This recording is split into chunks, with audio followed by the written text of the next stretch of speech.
तपाईहरुले चाहिँ यदि कोरियाको खेजल अथवा नाल्सीको बारेमा पढ्दै हुनुहुन्छ भने चाहिँ 4वटा कुरा चाहिँ याद गर्नु पर्यो, यति कुरा चाहिँ याद गर्नु पर्यो। त्यसमध्ये ऋतु चाहिँ 4 प्रकारका हुन्छन् र 4 प्रकारका ऋतुहरूमध्ये चाहिँ तिनीहरूको विशेषता चाहिँ फरक फरक छ भन्ने कुरा चाहिँ सम्झिनु पर्यो हैन। फोम भन्ने बित्तिकै के हुन्छ, तातो तादा हुन्छ अनि कोचिफिदा हुन्छ भनेर सम्झिनु पर्यो। अनि यरुम भनेको चाहिँ ग्रीष्म ऋतु हो। ग्रीष्म ऋतु भन्ने बित्तिकै चाहिँ के सम्झिनु पर्यो भन्दाखेरि थप्ता गर्मी हुनु, अनि मुदौई भनेको अति गर्मी, फिस भनेको गर्मी छल्नु। यहाँ चाहिँ कोरियामा चाहिँ गर्मी मान्छेहरू गर्मी भयो भने चाहिँ समुद्रको किनारतिर गएर गर्मी छल्छन्। सुप्दो आर्द्रता बढ्नु, अनि यल्तेया भनेको रातिमा हुने गर्ने है गर्मीहरू है, रातिमा हुने गर्मी। यल्तेया भनेको चाहिँ रातिमा हुने गर्मी। अनि हेब्यन अथवा खेकोक भनेको चाहिँ खोल्सा खोल्सी अथवा ओसिलो ठाउँहरूमा गएर चाहिँ गर्मी छल्नुलाई चाहिँ हेब्यन अथवा खेकोक भनेर चाहिँ भनिन्छ।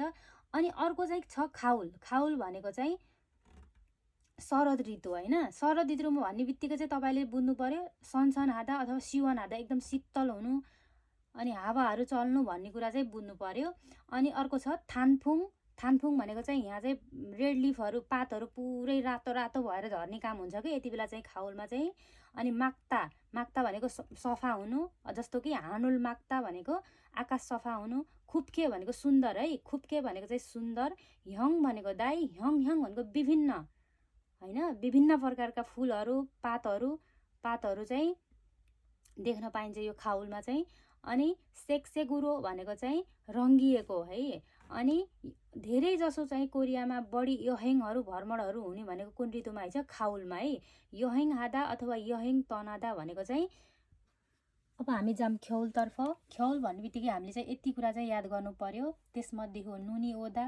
नुनी ओदा भनेको हिउँ आउनु, छुक्ता भनेको जाडो हुनु, नुनी नेरिदा र नुनी ओदा भनेको चाहिँ सिमिलर मिनिङ हुन्, यिनीहरू सेम सेम हुन्। र नुनी नेरिदाको अपोजिट मिनिङ हुन्छ नुनी खुच्चिदा।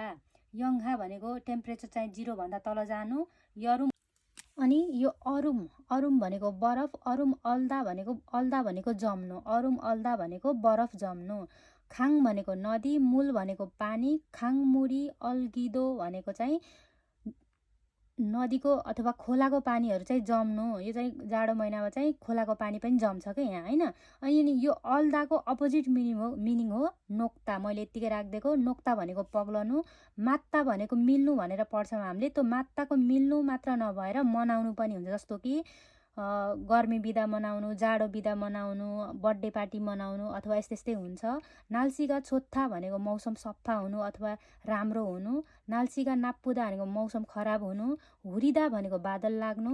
हुल्लिदा भनेको यो एकदम इम्पोर्टेन्ट छ है। हुरिदा भनेको चाहिँ बादल लाग्नु। हुरिदाको हुर्यस हुन्छ है। हुल्लिदा भनेको पसिना बग्नु। गर्मीयामको कुरा मैले यो मौसममा आएको भएर यहाँ जोड दिएको। हुल्लिदा भनेको पसिना बग्नु, यसलाई के पढिन्छ, हुल्यस भनेर पढिन्छ है त, हुल्यस।